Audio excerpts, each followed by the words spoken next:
Yonder cometh the dangerous knight from the Black Castle. Nay, fool! It is the good knight from the White Castle.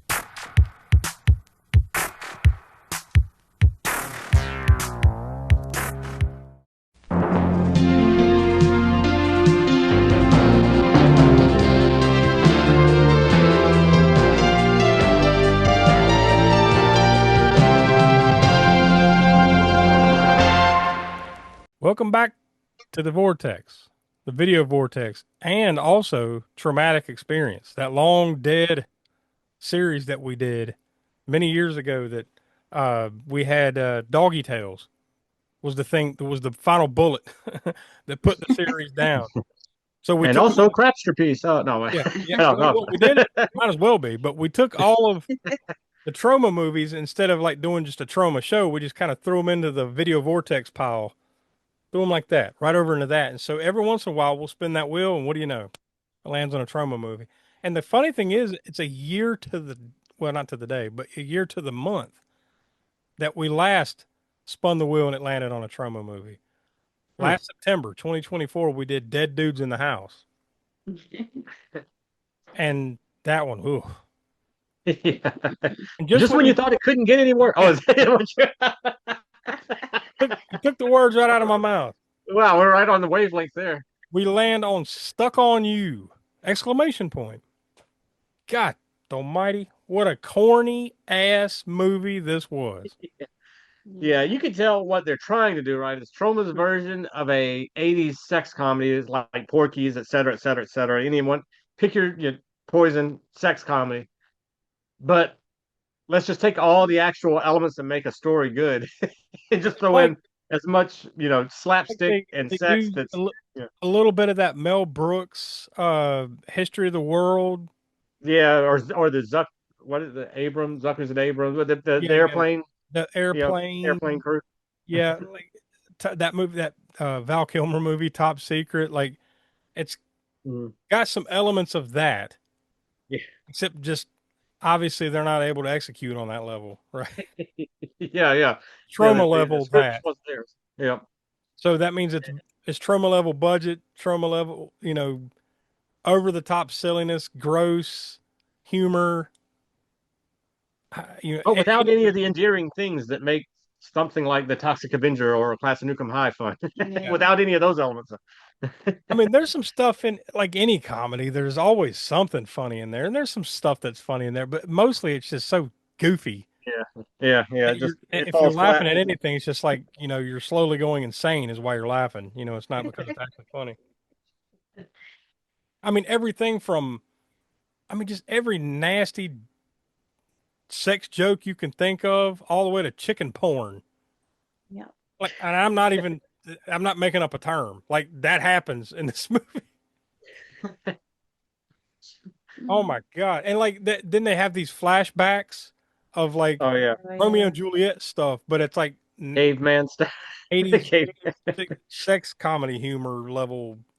That story or like you said, caveman. I'm blanking on some of these like flashback stories, but the whole point of the movie is apparently this was a thing at the time, early 80s, was I guess there were court cases or like it was just something that people were talking about, was this the concept of something called palimony, where think of people that live together, say a man and a woman, whoever, they live together but they're not married. So I guess kind of like common law type of thing, but like say you live together for some certain amount of years, so you have stuff together, but now you're splitting up. So think of it like friends, pal, and alimony. So they would people, I guess, were taking each other to court to try to figure out like, well, we weren't married, but you still owe me something every month kind of thing. I don't know exactly what the hell all it was, but that's the general premise of it. Cause there's this couple that's married or no, I'm sorry, together, and they're splitting up, and that's what they're trying to do. They're trying to mediate. They're trying to solve this in court, and the judge is trying basically showing them all these examples of throughout history people that have loved or something, right? I don't know. The whole point of it is he's trying to bring them back together, right? Yeah. Yeah. But there's some supernatural element to it too, because it's almost like they play the It's a Wonderful Life thing. Yeah, at the very beginning, it opens like It's a Wonderful Life with the angels as stars talking to each other and about this man's life. They're this one, just basically ripping straight off It's a Wonderful Life. The beginning of it. I mean, not the whole movie, just that sort of beginning part of the angels talking about this guy or whatever. And it also has Professor Irwin Corey. That's the guy that's the judge in the movie, the kind of over the top wacko. Yeah. Oh yeah. But apparently, he was a very one of those kind of weird alt comic type dudes that had been doing it since like damn near the silent film era. Like that was kind of his thing, was just to be weird, over the top comedy type stuff. And he was one of the first kind of to do that kind of thing. So fast forward to the 80s, and here he is. They have him in this doing it, and he's fine in the movie. I mean, it's corny as hell, but he's fine for what he is in the movie, right? But oh God, we've seen worse, just in everything that we've done. But I guess the main question is this the worst thing we watched on Video Vortex? And I think that's kind of the conclusion that we came to. Yeah. It is. Yeah, that's saying a lot. Yeah, because we've watched Amityville: A New Generation or Next Generation, whatever the hell it's called. We've watched Sharknado 4, which none of us liked. There was another one there's been a few that have been like, holy shit, these are just bad. Yeah. So when we sat down, we kind of crunched the numbers, so to speak. We pulled out the abacus and did the math. We landed on a 1. That's a scale out of 0 to 10. We give this 1 because there's very little redeeming qualities to this movie, right? Yeah, no, I can't really. Oh well, no, we were watching it. I thought of one, but this is a preference thing, I guess, or whatever. It's like this time period the movie is, and the fact that it's shot in New York. See, I've never really wanted to live in New York, but I always like movies from this era that are shot in New York. The only thing that would have made it even a little bit better is if they had shot it in Times Square at this point in New York. Then you would have the grindhouses back there. So I mean, just seeing the New York skyline from this era and it's shot on film like this, whatever. That's it. Like that's something I like seeing or whatever. So that's the only positive I could give this movie. Yeah, because that's not enough of that. There's only a few scenes that have that New York skyline as a backdrop. Because the comedy sure ain't it. No. And for a movie like I said, that's all comedy, for a sex comedy, you might as well just watch any other sex comedy from the 80s, and you would get way better. Yeah, it'll be way better. I mean, even the last Porky's sequel, whatever that was. God. Yeah, this would have fit. Not only does it fit in Traumatic Experience, obviously, and here on the Video Vortex, but it definitely would have fit on Crapsterpiece Theater. Oh yeah, still doing that over. And it would not have been a floater. No.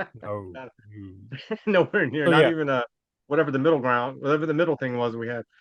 A 1 on the Vortex rating is not good. So that we have a new floor at least. At least it gave us that. It gave us a new floor, right? So stuck on you.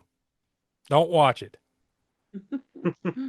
Next month. Oh, and it's a bit of a weird connection there that I don't remember in the grand scheme of how these episodes are airing.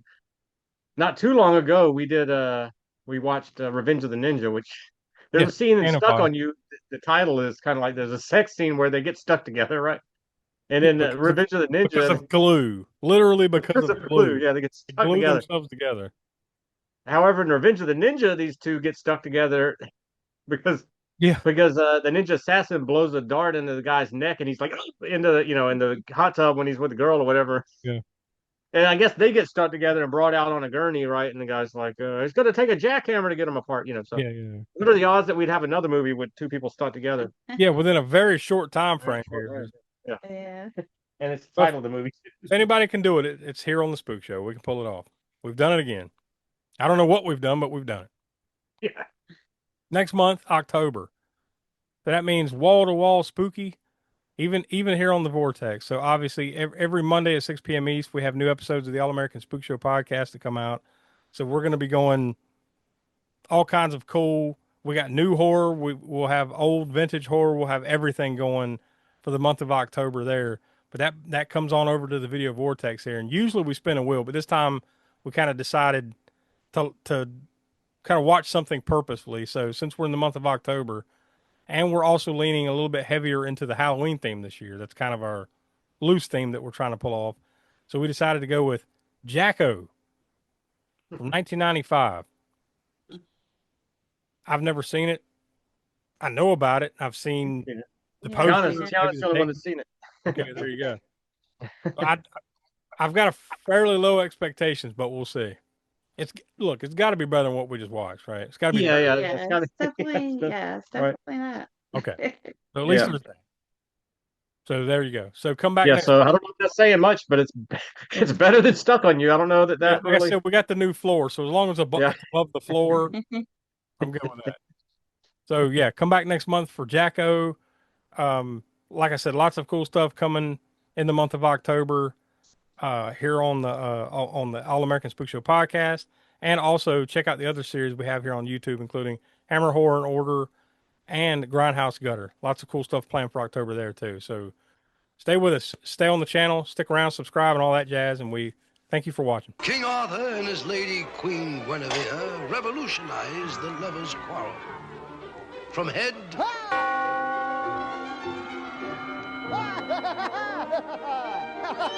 to foot.